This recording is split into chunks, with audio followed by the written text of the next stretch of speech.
Indiana Jones returns to the screen next week to the expected applause of millions of moviegoers. The film is Indiana Jones and the Last Crusade, and our man in Hollywood, Jim Brown, gets us started this morning on a four-part look at that film, which as usual finds our hero in some dark places with a pretty girl. Oh, rats. This is it. Look, the shield is the second marker. We found it. If you have come to believe that producer George Lucas makes his movies in sets of threes, the Star Wars trilogy being a good example, then you can be very literal when you talk about a movie titled Indiana Jones and the Last Crusade. There is a finality about this movie, the third in a series that began with Raiders of the Lost Ark in 1980 and followed by the much darker Indiana Jones and the Temple of Doom in 1984. The new movie, which opens nationwide next week, is a reunion for many. The director, as on the previous two, is Steven Spielberg. The title role is played, of course, by Harrison Ford. Returning colorful associates include John Rhys Davies and Denholm Elliott. And because it is still set in the 1930s, the villains again are the Nazis. Nazis. I hate these guys. But there are some new characters.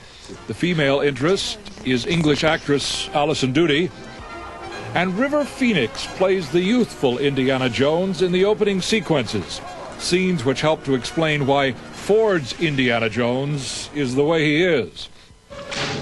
And then, in a marvelous bit of casting, Sean Connery is on hand to play Indy's father. Junior? Don't call me that, please. I enjoyed working with Sean enormously. He's quick and facile, and he has all the experience and the wit to keep up. I mean, this is something Stephen and I have done 3 times now, and he just plugged in and went. It was great to work with him. We'll discuss this later, or she'd have mailed it to the Marx brother. Will you take it easy? Take it easy? Why do you think I sent it home in the first place? So it wouldn't fall into their hands. I came here to save you. Oh, yeah? And who's going to come to save you, Junior? I think the first idea of the father was a kind of Yoda-esque little wizened wise man. And I think Stephen rightly felt that Indiana Jones should have a formidable father. And you got one. Did I? So he stands in certain positions. Last summer, when I visited the Spanish location of Indiana Jones and the Last Crusade, Ford indicated this was his final appearance as Indy. I may be getting a little too old to do these the way I like to do them. I mean, it was 5 years between the last one and this one. If there's 5 years between this one and the next one, I'll be 50 years old. But the time period never changes, so, you know, it's kind of hard to pull that off. I don't know if I really meant that. I'm real ambivalent about it, and I suspect Stephen is too. I mean, it's something we've done so many times, we really feel like we're repeating ourselves, and that doesn't feel good creatively. And yet I think we pulled the last ounce of mystery out of it that we could have. I think we took it as far as we could. I don't know. If I learned anything from Sean, it was to never say never again. Where's my father? In the belly of that steel beast. Dad! Junior!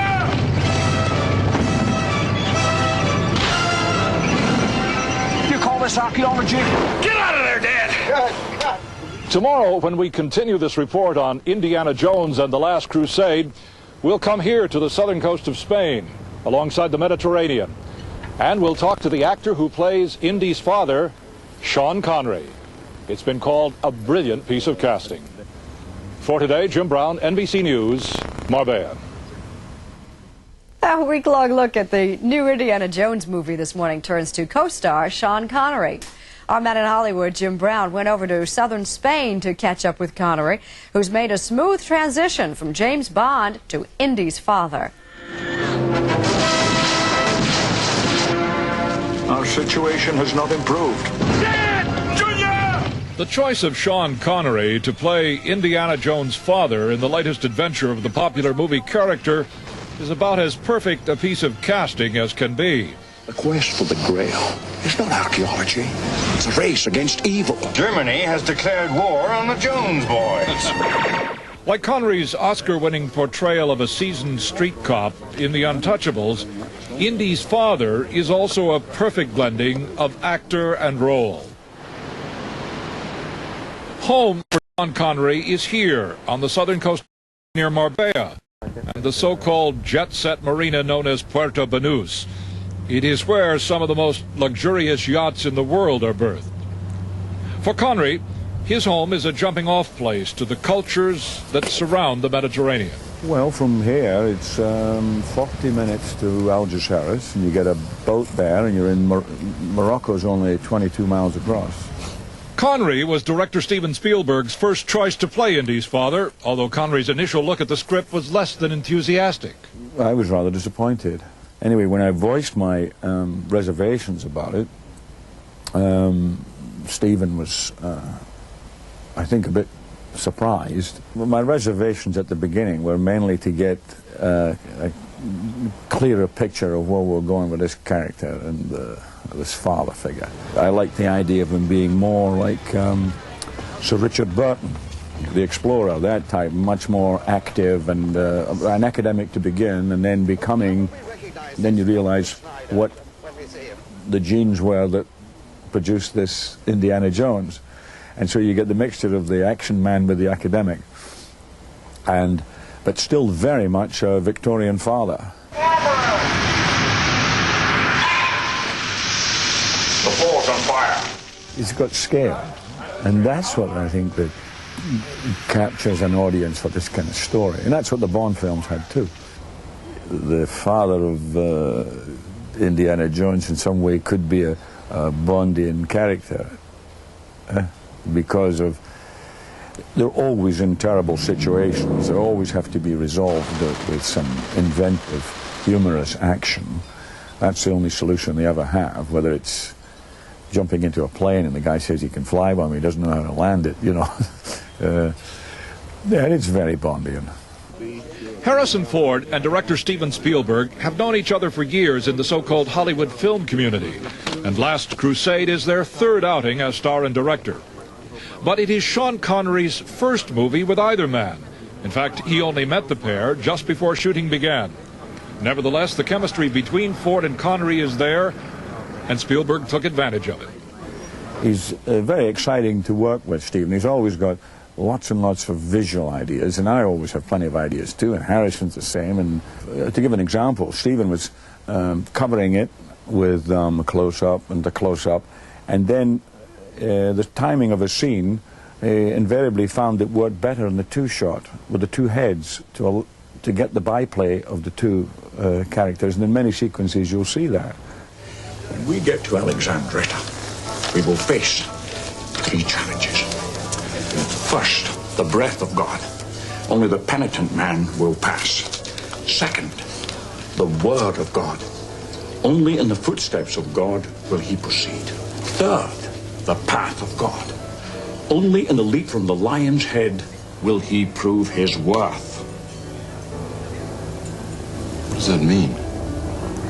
I don't know. We'll find out.